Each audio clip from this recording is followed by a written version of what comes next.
Aujourd'hui, j'ai envie de te parler un petit peu de la spontanéité et de la bonne manière d'être spontané. Tu l'as vu ce titre, quand tu veux quelque chose, crée-le.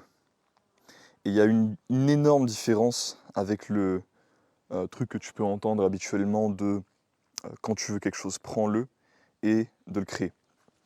Pourquoi il y a une énorme différence? Parce que si tu as une envie soudaine, créer la chose en question te demandera beaucoup plus de compétences et tout simplement de faire usage de tes capacités humaines, tu vois, que juste de prendre la chose. Donc je vais te donner un exemple tout con. Hier, non, il y a 2 3 jours maintenant, j'avais envie de pizza, tu vois. J'avais une envie soudaine de pizza, je me suis dit putain, allez, j'ai envie de tricher un peu sur ma diète primale. J'ai envie de me faire une pizza pesto. Attends, c'était quoi? C'était pesto pistache, mortadelle et, et burrata. Voilà, c'est ça. J'avais envie d'une pizza comme ça, tu vois. C'était un bon souvenir de quand j'étais en Pologne et que j'allais dans une pizzeria c'est- ce- qui faisait des pizzas avec justement ce goût-là, qui était absolument excellente. Et du coup, j'avais envie d'un peu de recréer ce truc-là et de le partager avec ma famille. Donc voilà. Alors, quand j'étais dans cette situation, j'avais deux options. J'avais une envie de pizza. Enfin, j'avais trois options en réalité.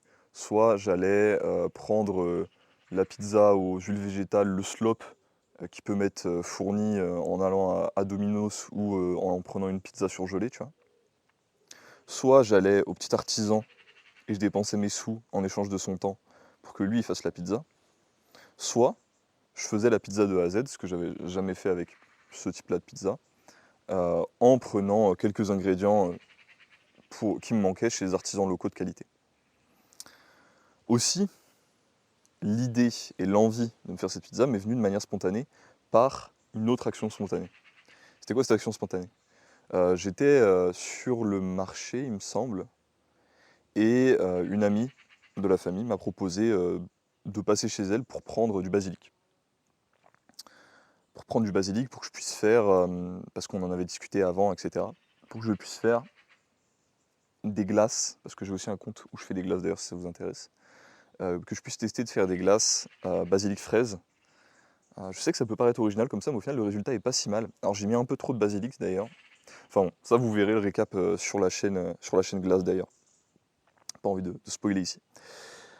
Euh, mais du coup c'est en allant chez cette personne qui spontanément m'a proposé euh, voilà, d'aller récupérer du basilic. Et derrière, en poursuivant sur une envie, pas, comme je te dis, de la manière la plus facile, mais justement de la manière peut-être la plus dure, que je suis arrivé à partager voilà, un moment sympathique avec ma famille et à retrouver ce que j'avais eu là-bas, voire même un peu mieux en vrai, parce que là, en faisant le tout de A à Z, c'était vraiment sympa, tu vois, le pesto maison et tout. Franchement, masterclass. Euh, quel autre exemple je peux te donner? En fait, généralement, c'est une très bonne chose d'organiser tes journées, d'avoir un emploi du temps, d'avoir des to-do list, tout ça c'est génial, tu vois. Je te recommande de le faire, je le fais moi-même. Mais il y a des moments où savoir sortir de ce cadre-là.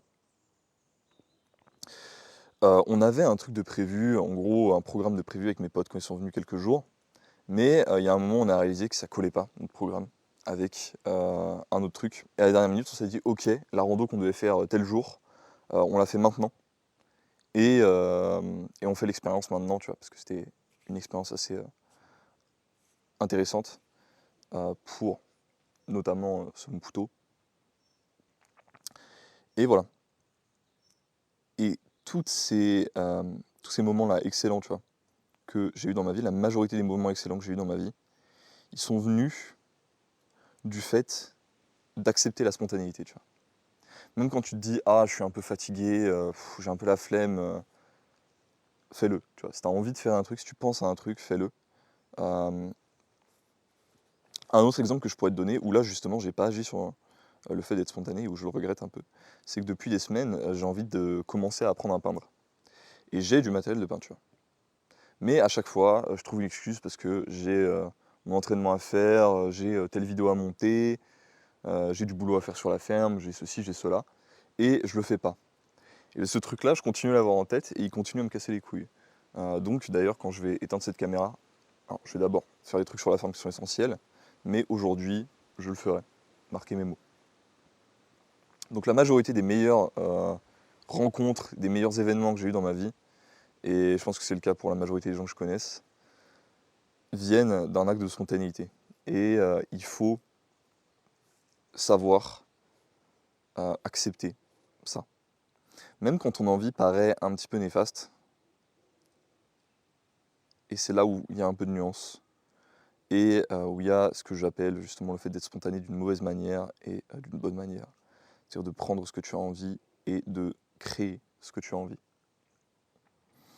Il faut passer d'un paradigme mental où, quand tu as envie de quelque chose, tu vas vers le truc le plus simple pour obtenir cette chose, même d'une manière fausse, à un paradigme où tu vas chercher à créer ta réalité de manière à avoir cette chose de la plus belle des manières et de la plus saine des manières.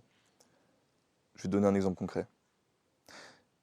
Tu as un moment d'épulsion, un peu de libido. Ok. L'option la plus simple, ce serait de te dire, ok, je sors mon téléphone, je tape POR machin, et voilà, tu vois, c'est fini très vite. Et j'ai été spontané, j'ai enlevé mon envie, mais sauf que ça te draine ton énergie, et ça détruit ton quotidien, et ça détruit ta vie, long terme. La manière spontanée dont tu devrais répondre à cette envie, c'est, ok, j'ai cette envie, peut-être que c'est un signe que j'ai pas assez de vraies connexions sociales dans ma vie, c'est peut-être un signe aussi que tu es en bonne santé, si tu as ce genre d'envie, hein, c'est pas un souci, et qu'il faut que je passe plus de temps à rencontrer des gens, à peut-être essayer de m'ouvrir au niveau de mes relations sociales. L'exemple de la pizza, il était très parlant. Un autre exemple que je pourrais te prendre, tu as envie de te faire des fraises au sucre. Ok, tu te dis, ah, putain, j'ai envie de bouffer des fraises là. J'ai envie de mettre des fraises avec du fromage blanc et un petit peu de miel, là, ça doit être trop bon, putain. Et je te comprends, hein, c'est délicieux. T'as l'option d'aller t'acheter des putains de yaourt à la fraise pasteurisé à la con au Leclerc. Ou t'as l'option de te dire, ok, vas-y, c'est une galère. On n'est plus dans la saison, je peux plus avoir de fraises, comment je fais? Ben, ce que je vais faire, c'est que pour la saison prochaine, je vais acheter des graines et je vais faire mes propres fraises. Tu vois. Et derrière, je prendrai peut-être, je sais pas, le fromage blanc au producteur du coin, ou si tu as déjà des vaches comme c'est notre cas, tu te fais ton petit fromage blanc au lait cru toi-même, un peu de miel du coin, ou encore une fois de toi-même. Et là, tu te retrouves à pouvoir faire ton dessert. En plus, il va être bien plus délicieux que le résultat que tu aurais eu autrement. Et tu es fier parce que ça vient de toi, tu vois. Donc en résumé, ouais, crée ta réalité. Sois spontané dans ton quotidien et dans tes actions. Mais sois spontané sans addiction. Je pense que c'est une bonne conclusion pour aujourd'hui. Bon, bah, moi je te souhaite une bonne journée, gros. J'espère que cette vidéo t'a plu. Et puis, je te dis à demain.